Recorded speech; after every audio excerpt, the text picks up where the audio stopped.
Coming up next, I speak with Riley Toon, Amazon best-selling author, on how you can make writing a part of your life as a successful side hustle. We also talk about the smart way of writing an outline, the process of getting your book from your workspace to the bookstores, how to do it all with a great attitude, and ultimately how to share your story, and a whole lot more. But before we get into that, we are going to do this week's segment of circuit training, which is going to be balancing me and also me. Let's go.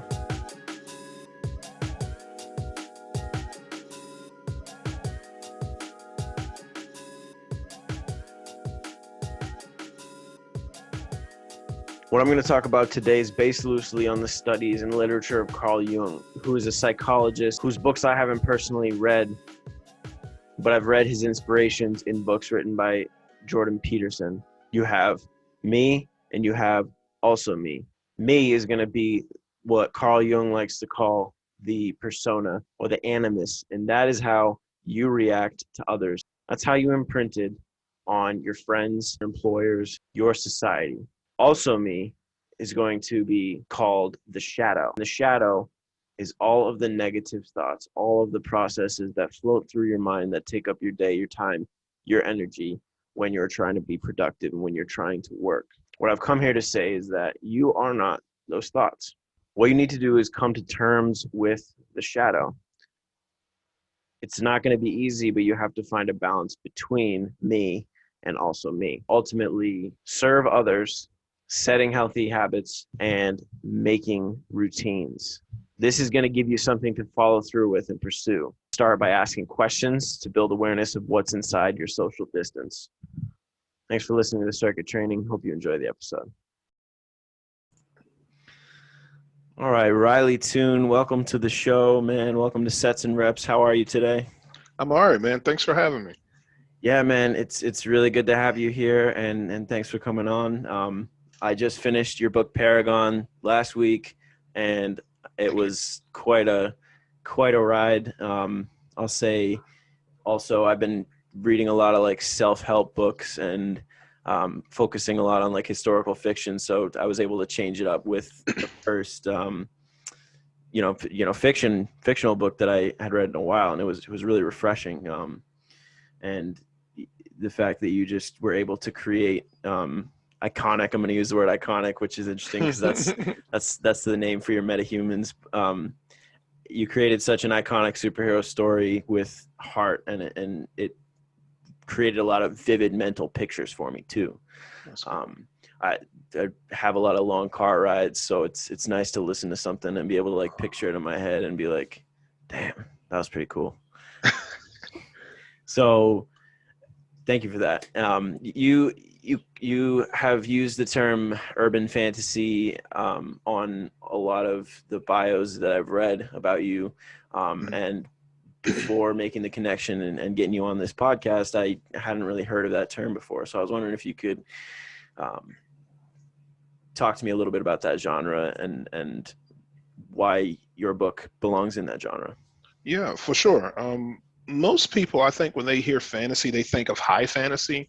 And that's usually like, the Lord of the Rings or the Mistborns or anything where it's in a time period that's kind of far back dated with the elves and the gnomes and the goblins and the over-the-top magic systems. And on the opposite side of that spectrum is urban fantasy.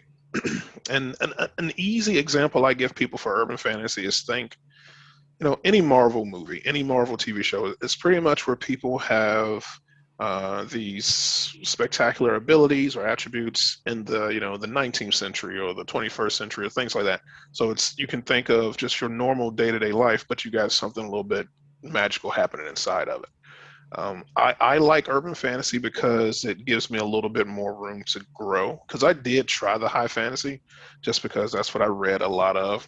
Mm-hmm. And I just didn't like it. I didn't like the time period. I didn't like having people in carriages and boats as opposed to cars and fun vehicles that they can transport in. I'd much rather have people communicating on phones or some sort of a comm system instead of just not communicating at all. So I just landed on urban fantasy, man, and it stuck with me. Yeah, that's a cool. It's cool to think about like the old and timey way of doing things and operating, and if you could do it right, and if it's something that you're used to, like that's fine. But definitely, this world is always going to keep changing, and to keep things almost up to date, if you will, with how things are. Of course, it's still going to be, especially if it's fiction, it's still going to be like that fantasy, that escape from reality, but it's going to be sort of grounded in the modernish um, technology, like communication, especially with the example you used. Yeah. Um, so I like that. I like that as well. So you mentioned you had worked in that high fantasy genre before. Um, was that before your first book, or is that what you're referring to? Yeah, it was before my first book. Well, I don't want to say success, but before I found my footing, the book that we are talking about, Paragon, it was completely a different story. I had written a different story called, God, what was it called?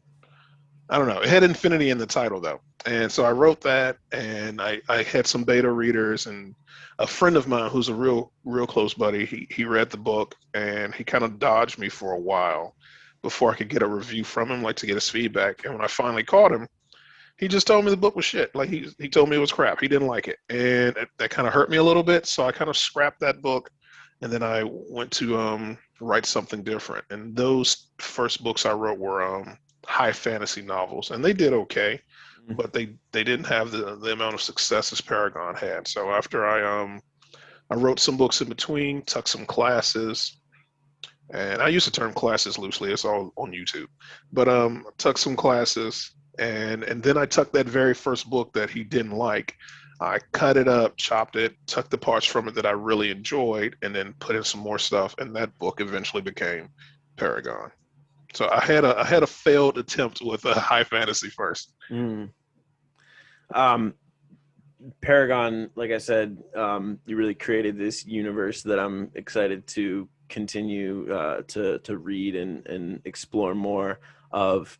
Can you talk a little bit about the background of, I guess, how you started writing it, um, how long it took you, and then a few of your inspirations? Because as anyone who undertakes writing the superhero story, a lot of it's been done. So Yeah. you really were able to create some real unique characters, and but I would like to know if you had any inspirations as well. A couple different inspirations. I had the biggest inspiration I came from was more Superman. Believe it or not, I grew up in a small area, and we didn't have access to many comics and stuff like that. Superman, Batman, things like that were the staples, and I didn't learn about different comics until I got a little bit older.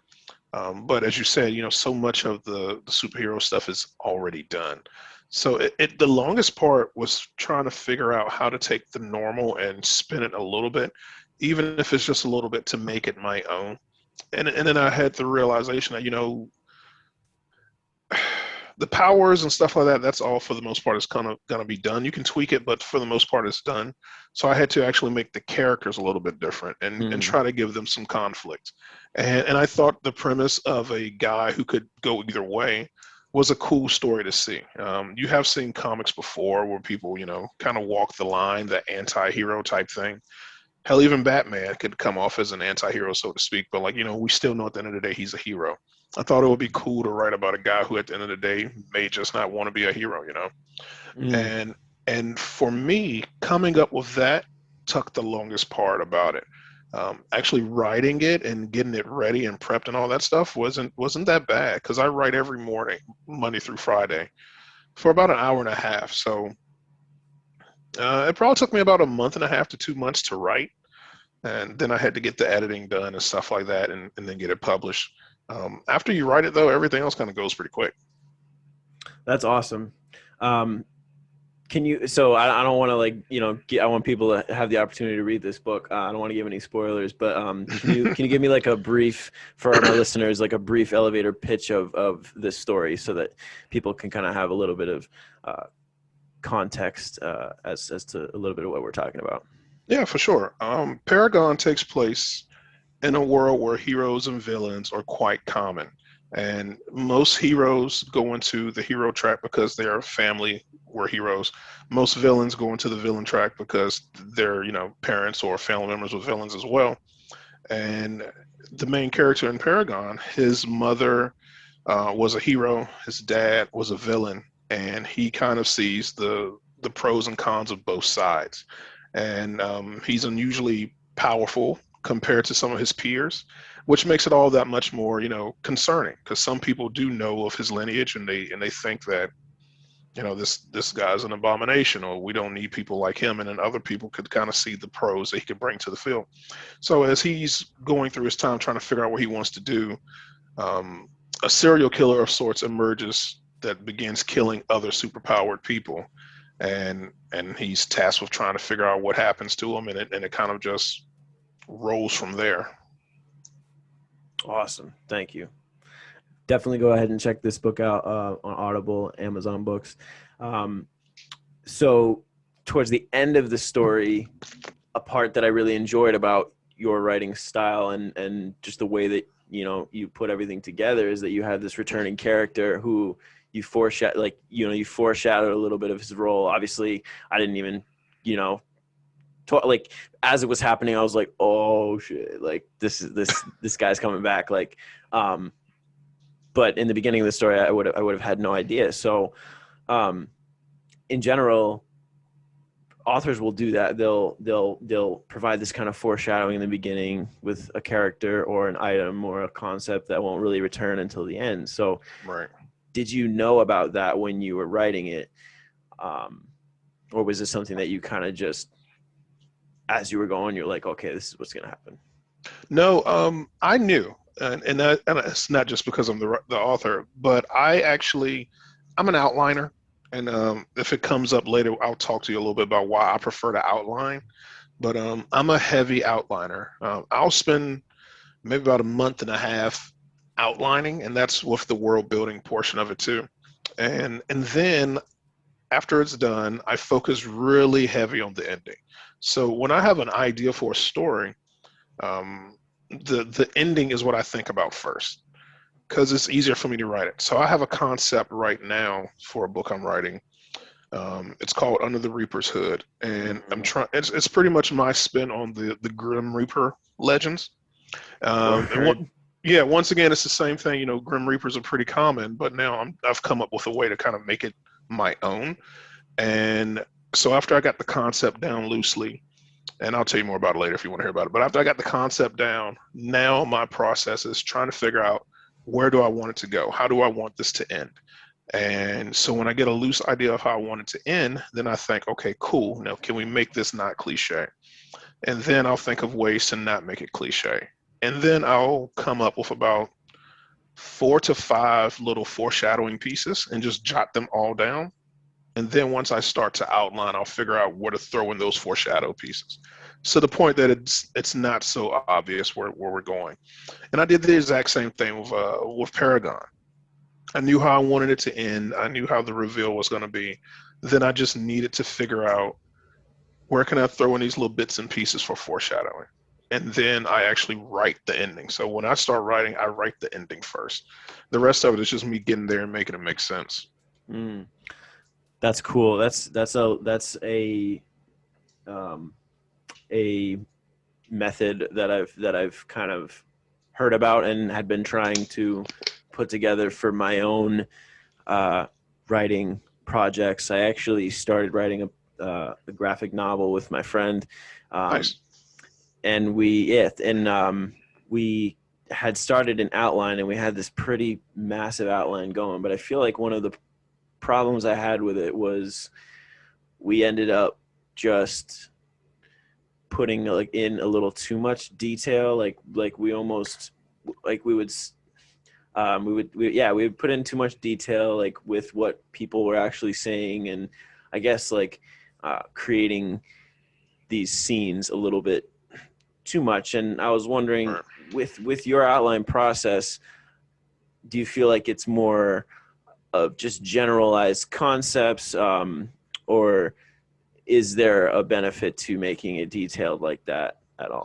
Yeah, I've seen some people do both. Most people end up making like a vague outline because see, I've tried a very detailed outline, but that's me thinking as Riley the writer. That's what I would like to happen. But a lot of times, as you start writing and your characters start to take over, you realize mid-write, like, you know what you have on the outline, this character wouldn't really do that based on how he's or she has been operating throughout the story.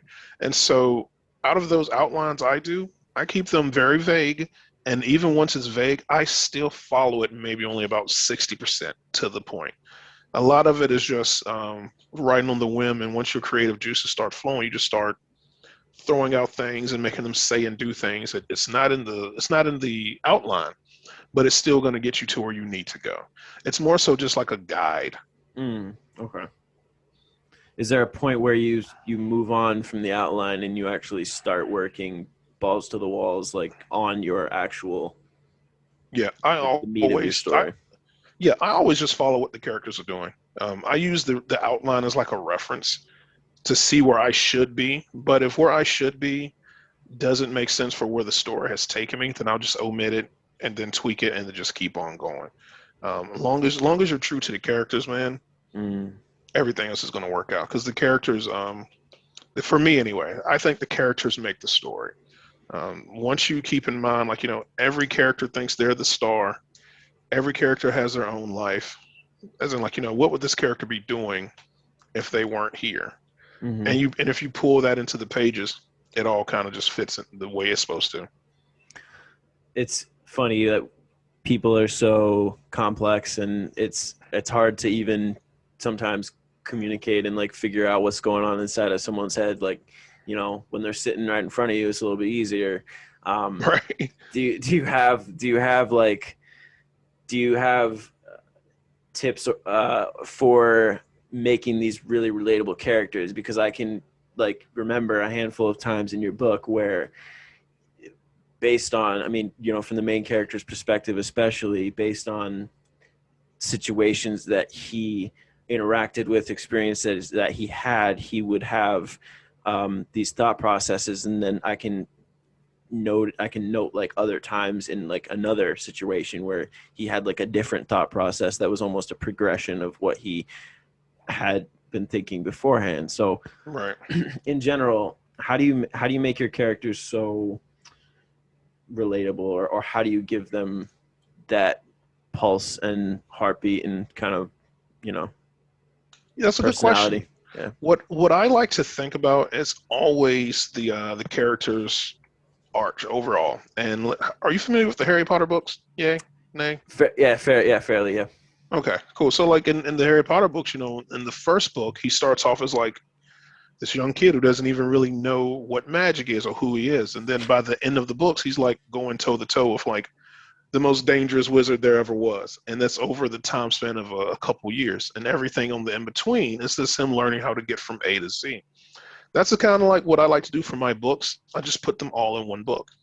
So for Paragon, for example, at the beginning, the main character Hunter, he's kind of like he's a little bit of a jackass, man, if I'm being honest, but he's a teenager. Mm. That's one thing I never liked about comics. Most teenagers don't make good decisions, and Right. I know most teenagers with superpowers ain't going to make good decisions. They're not going to be, preventing bank robberies and things like that for no recognition. So that's why in Paragon, he stopped a bank robbery, but then he kind of stole a watch because he was like, "Look, I just saved you. Give me this as a payment." And it's that kind of thing. That's what I feel like a real person would do. But as the story goes on, he's risking his life and he's trying to do the same thing. He's not worried as much about himself and he's trying to live up to what he could possibly be. Mm. And for me, it's easier to, as I said a few minutes ago, try to think that every character would much rather be doing something else before this conflict came in their way. And an easy way to make a person relatable is kind of to just mess their day up. So every time I would outline like a scene, I would think to myself, what's the worst that could happen right here? And then I would make it happen and find a way that let him get out of it by not just making say, okay, boom, he has powers. That's how he gets out of it. Mm. But even the side characters, that's another thing I like to make the side characters. They don't know they're side characters. And when they think that this is kind of about them also, it makes a difference. In Paragon, even the holographic butler has like attitude because he's just like he's doing his job. This is what he would be doing if all of this wasn't going on, and he doesn't care about that. And that's what makes him kind of like a cool character. I've met some people that really like Prism, like they really thought he was like a sassy dude. Me too. He was super dope. Even the when he first gets to the lair or to the super base, and he meets my man in the hallway, and he gets him to charge his phone. Like, this guy's he doesn't know that Power what's going Prince. on. Yeah, he doesn't know what's going on. He just knows that, like, hey, I heard about you. Huh. I'm casually walking on my way to this hall. Since you're here, let's chop it up. And then he comes in later on and he plays a really big role in part two. And he actually, well, you haven't read two yet, so you'll deal with that later. But everyone, what makes it realistic for me though, man, to sum it all up, everyone knows nothing about what's going on in the main story. They all have their life. They're all trying to get through it, and to them, they are the star of what they have going on. You Mm. just happen to put all these people together, and you just keeping up with it is the hard part. I usually have a character cheat sheet when I write, so it's a oh man, I just had one other day. I threw it away. It's a sheet with all the characters' pictures on it, and just like little bullet points of what makes them tick.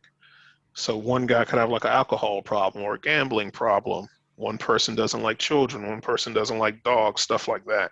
And once I have like their little idiosyncrasies, I guess I kind of put those into the story.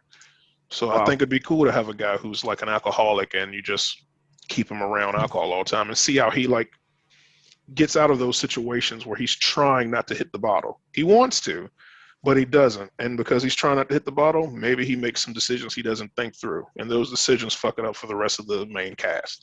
Little stuff like that. And I think that helps. That that definitely helps me a lot. Thank you so much. Yeah, that's Mhm. that's a very good piece of information and a really good piece of you know how you write and how you create. I gotta ask, man, like you've been doing this for a while now. What's the driving force for you? Like what is motivating you to make these stories, create these worlds, um, and to to make it a part of your career? And yeah, That's, yeah. that's a good question, man. At first, it was because the story I was looking for, I couldn't find. The very first story I wrote that actually like really got some traction was called Warper, and it was about teleporting assassins hired to kill an immortal. And I found that writing that was easy because I was looking for a book about teleporting. I don't know why. I just thought it'd be cool to read it. And I couldn't find one that I wanted at Barnes and Noble. I couldn't find it online, so I kind of got the idea and I wrote it on my own. Hmm. Now it's more so just about sharing my story with people. I have an overactive imagination. I've always had that issue, even before like comics and fantasy stuff became really popular. And now I just have an outlet on it that allows me to get paid. Um, I can't lie and say that I wouldn't like to have like a TV show after my books or a movie or something like that. That'd be the end goal for me. Right now is just trying to get an agent. When I first got into it, I had little goals, small ones. Like the first little goal was just to write it. Like statistically, man, you wouldn't believe how many people start writing a book and they never finish.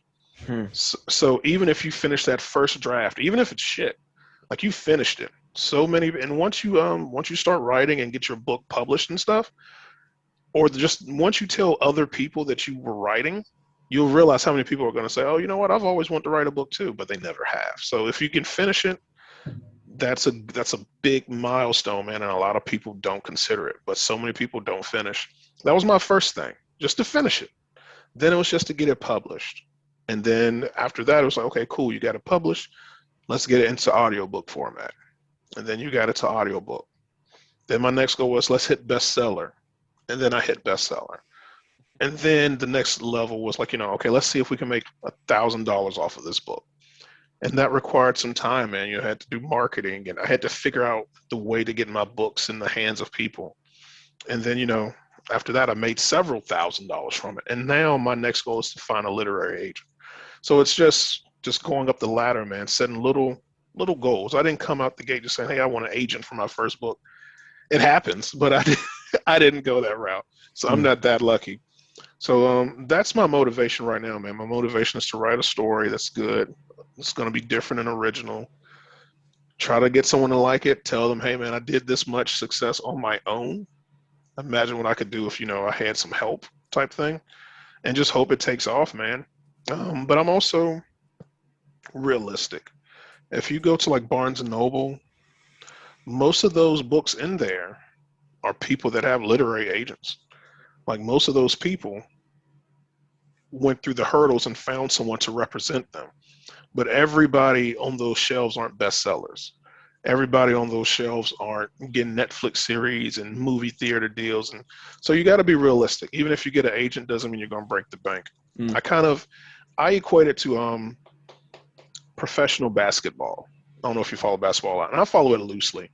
But imagine, an NBA team, the people who imagine the guy who rides the bench all the time.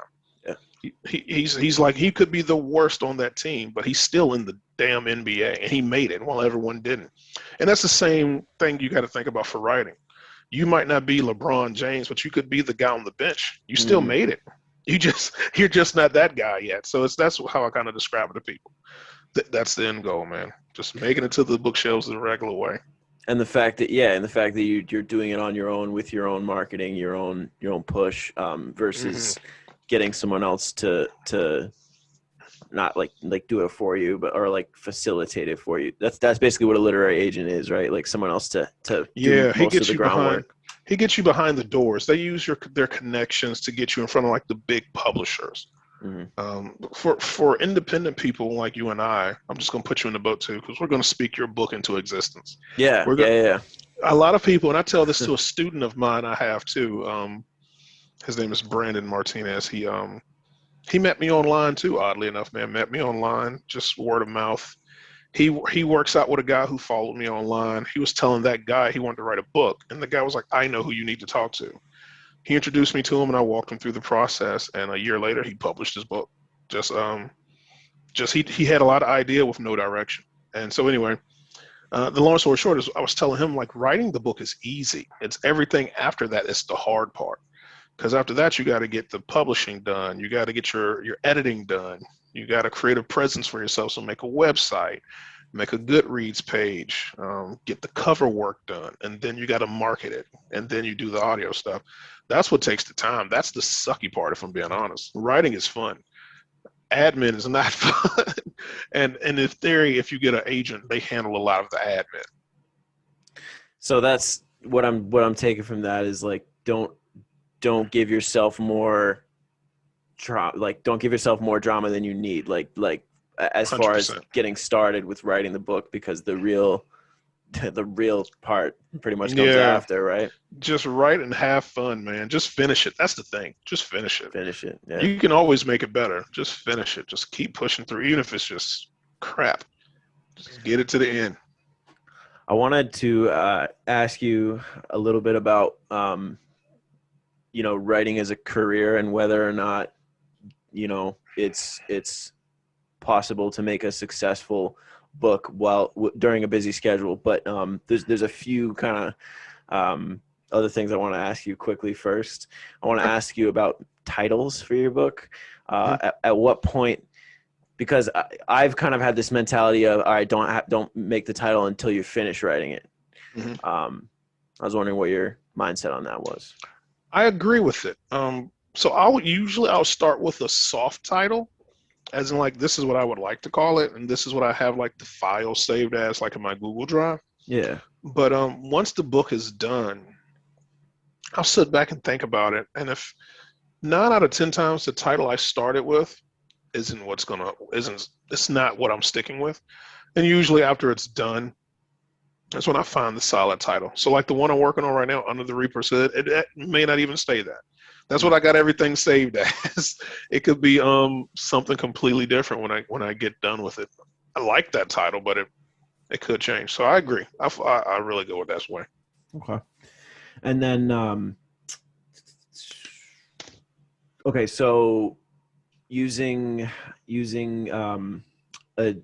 demographic or a target audience for your book, is that something that you, specifically for Paragon, is that something that you had in mind while you were writing it, or is that a part of your writing process at all? Like, who is going to be reading this? Who's my audience? It is, and I like to consider that because sometimes normally my books will have violence, language, and strong sexual tones. Maybe not strong. It's not like graphic, but like it's like it's implied. And Like I know, innuendos. yeah, yeah, and I know that so keeping that in mind, or just some of the stuff I want to happen in the story, or the way that I want my characters to talk, I know like middle grade isn't gonna be able to read it. They might read it, but I wouldn't recommend it. Mm, So normally mine is going to be around young adult age, like 15, 16, 17, 18, and upward. I usually don't label mine as adult, but I've realized that a lot of adults read young adult. I don't know why. Even myself, like I'm 34. I'm 34. But every now and again, I'll still read a young adult book with the main characters like, 16, 17, or 18. And I think it kind of gets just lost in the background because you have these teenagers that are doing some crazy shit that's really not plausible, but like they're doing it.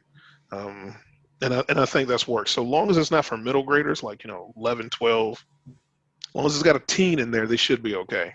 At that point in their real life, they're coming up against some of the stuff that's happening in the books. mm, okay, that makes a lot of sense. Perfect. Um, so I have a few different particular projects that I want to kind of make a reality, and Okay. my fear is that I'm coming up with these. I mean, they're not a lot of ideas. It's like two or three solid things I want to kind of, at the end of my life, say I've written books. I like, this is like, I actually did this. Okay. But the problem is I'm going through my schooling right now, Hmm. and work as well. Um, do you feel like uh, writing, getting it started, getting it going, like, is this possible to create this project as a side hustle on an already busy schedule? And do you feel like it's worth it? I think it's definitely possible, and I feel like it's definitely worth it. Like, because let me tell you, man, writing and publishing, there are so many steps in that process that just makes you feel consumed with pride, happiness, and all those other great great words, man, because you think like, man, I did this. A lot of people can't do this. And then that's when I felt when I finished writing. And then once I got it published, I was like, man, I've got a book out there. Like, I'm a Googleable name now. Like, you can Google me and my stuff comes up. That's awesome. And then when you actually hold it in your hand, it's when it really feels real. Mm, Like, even sometimes I'll go into a Barnes and Noble and ask them if they have my books. They don't know who I am, but I just like that little pat on the back, man. I like to feel good that they can look up my shit in their system and find it if I need it. Um, and that's just because that's how I do. Because once upon a time, man, I got kicked out of a Barnes and Noble when I was like early in the game writing. Before I knew how to like create my own characters, I was walking around like observing people. And a guy my size walking around Barnes and Noble observing people and taking notes just looks fucking creepy. And I was asked nicely to leave. So yeah, ah, man. yeah, no, long story short though, yeah, you can definitely do it. I usually ask people when they have that kind of situation going on to just sit back and evaluate their day. The average person, you might work 8 hours a day, you come home. School does make it a little bit tricky Mm, because I don't know how often you have school. So my advice would be to take take a look at what you do on a normal daily basis or a weekly basis, and think about the times that you have stuff that's actually just like downtime. Like, for example, let's say you were looking at the Justice League for 4 hour Snyder cut. That's 4 hours, bro. So like, you've got work and school. If you were able to at least get through 3 hours of that movie, you could easily just take one of those hours and write. And the thing with writing, man, is that no one's racing you, no one's judging you. right. If you write 30 minutes, if you write an hour.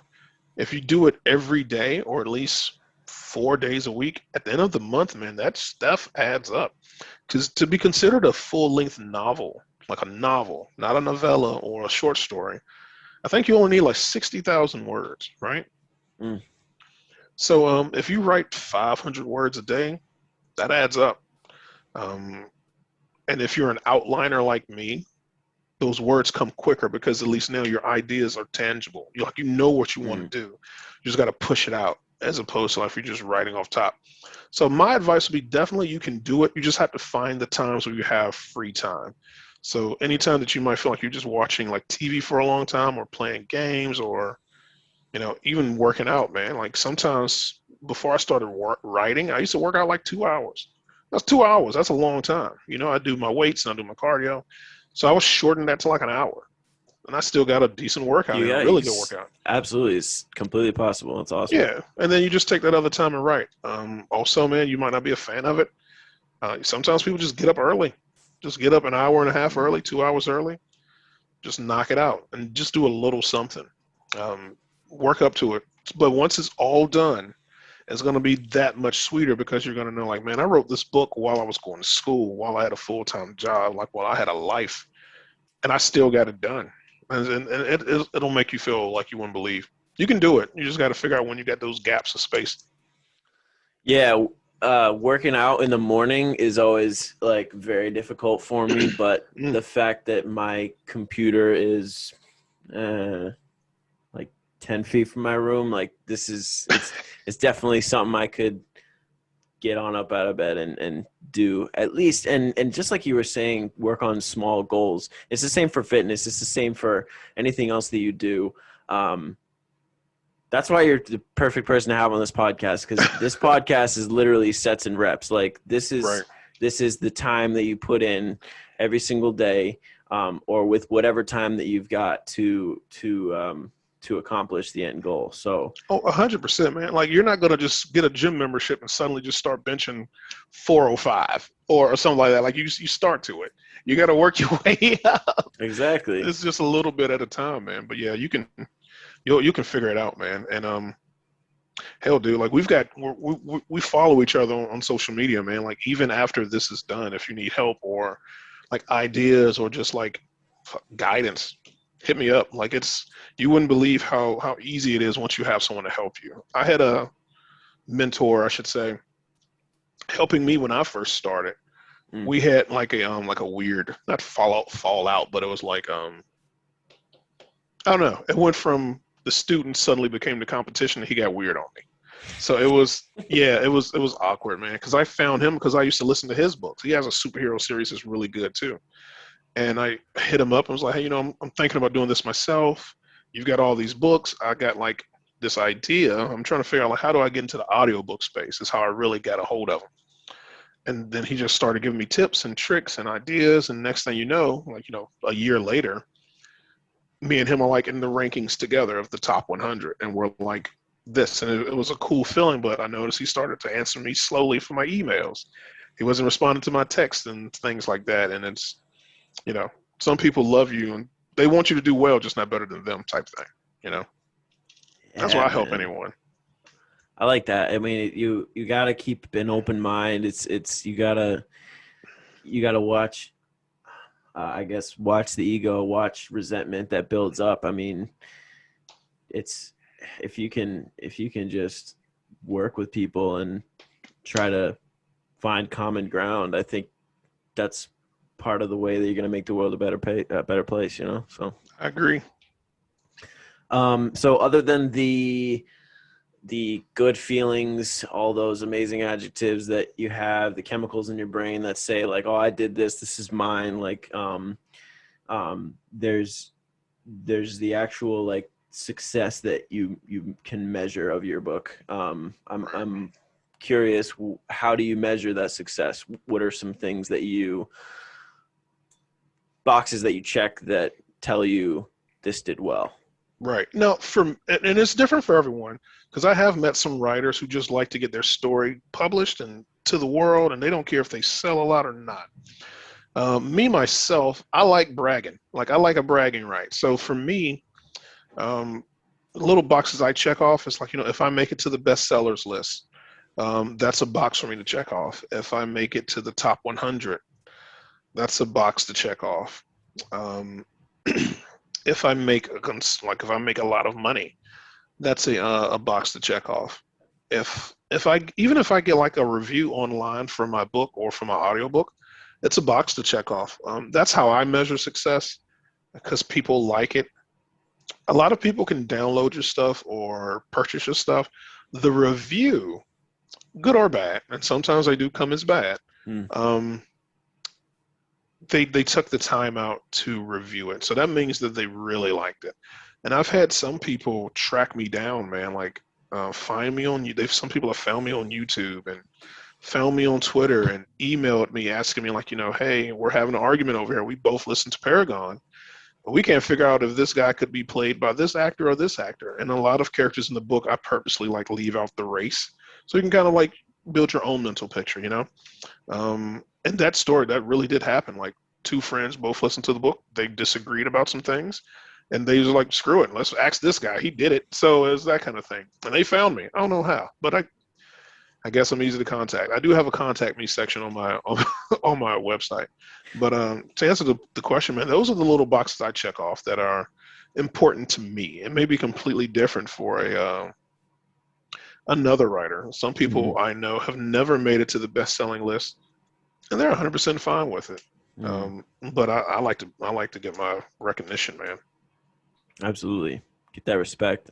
Yeah, for sure. Who? So that must be a crazy feeling because like I've spent a lot of time in the past like this person would be an excellent character to play Batman in the next movie and like this is who should play the Bat family and all that stuff like so it's cool. Right. It must be a really cool thing to be like wow that's like I used to I used to be a fanboy for other shit like that like this is people are becoming I'm creating this community of people who are eventually going to do stuff like that for my stuff so that's amazing man. Nice. That's I feel like that would be the ultimate check off box for me. Yeah. Probably better than even having like my stuff published by like a big like with an agent and stuff like that. If I could ever go to like a Comic Con just like on a whim and see someone dressed up like a character that I created, I'd probably pass out if I'm being 100% sure. Like, cause it's just some things are just so cool that they took their time to like create this costume and all that stuff because they really like the people I've created out of boredom in the corner of my office. That's a real cool box I'm going to put on my list to have one day, probably Have you before I'm 40. have you done that? Have you gone to Comic Con yet to like market and promote your stuff? I have not. I have some friends that have. I haven't though, because I try to find something a little bit on a grander scale.